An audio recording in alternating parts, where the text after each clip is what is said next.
There have been a few that have kind of left me thinking like, what? I'm Mara, welcome back to my channel. Today is all going to be about the hostess gift. We're talking about those little tokens of appreciation that we bring with us to say thank you to our hostess for showing us a great time and for inviting us to their home. Now, the reality is that not all hostess gifts are created equal. And while I've heard stories of people getting some doozies, I myself, for the most part, have received really sweet and thoughtful gifts. There have been a few that have kind of left me thinking like, what? So I thought I would share with you today what not to bring as a hostess gift. Okay, since I'm spilling the tea, I thought I'd make some tea. But before we go any further about these hostess gifts, I just want to make it clear that this isn't about me complaining, and it's not about being like whiny or being like perfect in your gifting. Consider it just your neighborhood friendly hostess giving you some tips on what to avoid. Because I think all of us at some point maybe have been on the receiving end of some not so great gifts. And then this way you know what not to do. That's all, like a little PSA. Okay, so the one bad hostess gift that comes to mind for me is somebody had gifted me a little kind of basket and it had in it mini gourmet jams. Really nice, right? I think that's a lovely hostess gift. Except the jams were expired, and not like just a little bit expired, they were like 3 years expired. So you're probably thinking, okay, well, sometimes that happens at the store. They didn't realize the jams were expired. It gets worse. When I actually, kind of like opened up the basket that it was like, the cellophane wrap that it was in, there was a tag in there. So this was clearly a regift. There was a tag in there that Merry Christmas from their aunt. Uh-oh.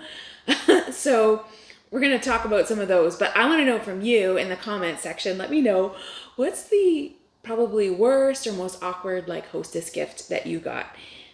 I think that would be fun for us to kind of all share because, like I said, I think we've all been there.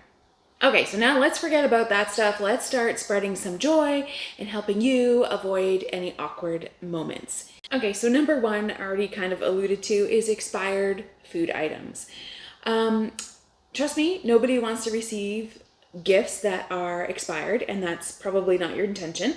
So I would always double check, even things that you might think, they don't have an expiry date, or maybe you don't believe in the whole best before dates thing, but if you're giving it as a gift, trust me, you want to be sure that it hasn't expired. It just looks bad. And further to that point, if it has an expiry date that is within like a week or so, you might want to pick something different because you do want to give the hostess a chance to try the gift that you're bringing before she has to chuck it in the bin. Okay, number two on my list is showing up with flowers for a hostess is a very lovely gesture. But showing up with flowers for a hostess that aren't already arranged in a vase just creates extra work for her. So be sure if you want to bring flowers for the host that you already have them put in a vase with water so that all she has to do is set them out and admire them. Because there's nothing worse than somebody comes to the door and the house is bustling with people and they hand you flowers and now you have to run around and look for a container to put them in and fill them with water instead of, tending to your other hosting duties. So yeah, flowers, always show up with flowers arranged in a vase so that your host, all that she has got to do is just admire them, put them out. Now, since we're talking about flowers, what about plants? I know many times people will gift plants. This is my own personal opinion on that. Unless the hostess is a plant whisperer, you giving somebody a plant is the equivalent of, I feel like, giving them homework to do. Because I kill live plants. Like, this is why I have like artificial plants or like cut flowers or something like that. Plants don't thrive with me. So when somebody shows up with a plant, which I know is a thoughtful gift, I've received some beautiful orchids, and at Christmas time, those rosemary bushes or herbs, I really do like that. But I just feel obligated because then what if they come over next time and I killed it? So live plants, save it for the hostess that loves plants, or maybe it's like something small. No, I take it back. Save it for the hostess that is going to appreciate having a live plant to take care of. Next up is personal items. So what I'm talking about here is things like soaps, lotions, perfumes. I personally would save that for somebody. If you're bringing a hostess gift to somebody that you know well and you know their scent and you know what they like, then by all means, this is a beautiful hostess gift. If you don't know the person that well, I would really stay away from that for a couple of reasons. I think scent is really something very personal, right? We all know somebody who like can't stand the smell of lavender, or somebody who really loves the smell of lavender. Like, you don't know. So I would just personally stay away from those scented products. And also there are people that are allergic. So you thinking this is a really sweet and luxurious gesture, it might not be as well received as you thought. Next up is regifted items. Now, you saw in my story before my experience with the regifted items. That could be a topic all in itself, because I think there's an actual appropriate way to regift something. As a hostess gift, probably not ideal unless a couple rules apply. Unless it's something that you've never used and you truly believe that the hostess is going to appreciate it. Secondly, that you absolutely know who gave that to you in the first place, because there's nothing worse than you regifting something that the original person already gave to you, or that maybe another guest who is there recognizes and then says like, hey, embarrassing. Unless you exactly know who gave it to you and who's going to be there, don't dive into that regifting. And then third is take it out of its original packaging. Don't just like show up with the same like gift bag or like cellophane thing, because sometimes people hide like little cards and little things in there that will totally give you away that it was a regift, as in the case of the 3-year expired jam for me. Let's talk about art. Art can be a really tricky one. And I know nowadays there's all sorts of like trendy signs and there's printables, dream catcher, maybe, stained glass or like whatever it is. There's all sorts of art that would make a nice hostess gift, but because art is, once again, so personal, it's tough to get that right. And for the love of all things stylish, if you are going to gift art, make sure it's something small, not something overly cumbersome that your hostess has to find like a giant wall or something to put it on, or they've got to like take it out of storage every time you come visit because they're afraid you're going to miss out on the giant sign that you brought them. The bottom line with art is you have to know your hostess well enough to be able to provide and give art. Okay, hear me when I say this to you. Novelty items or gag gifts may seem like really hilarious to you, and it might even be a little inside joke between you and your host, but your host may not have the same sense of humor as you, so playing it safe is, I would stay away from sort of gag gifts.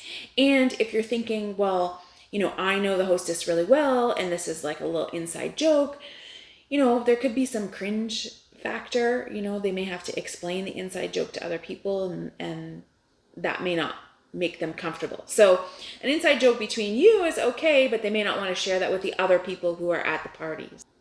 Now, speaking about cringe factor, let's talk about inappropriate gifts. So the ones that I'm talking about, things that are like X-rated or, have swear words or whatever on it. Again, in the right circumstances, it can be appreciated, but it may not be appreciated by everyone. If you don't know the hostess, like stay away from that. And also the other people who are going to be there may not appreciate it. So you just kind of make everybody feel uncomfortable with something like that. So I feel like I don't have to tell you this, but I had a friend of mine tell me that one time as a hostess gift, she was hosting, I don't remember if it was Galentine's Day. It was like a girls thing anyways. And somebody gifted her edible underwear.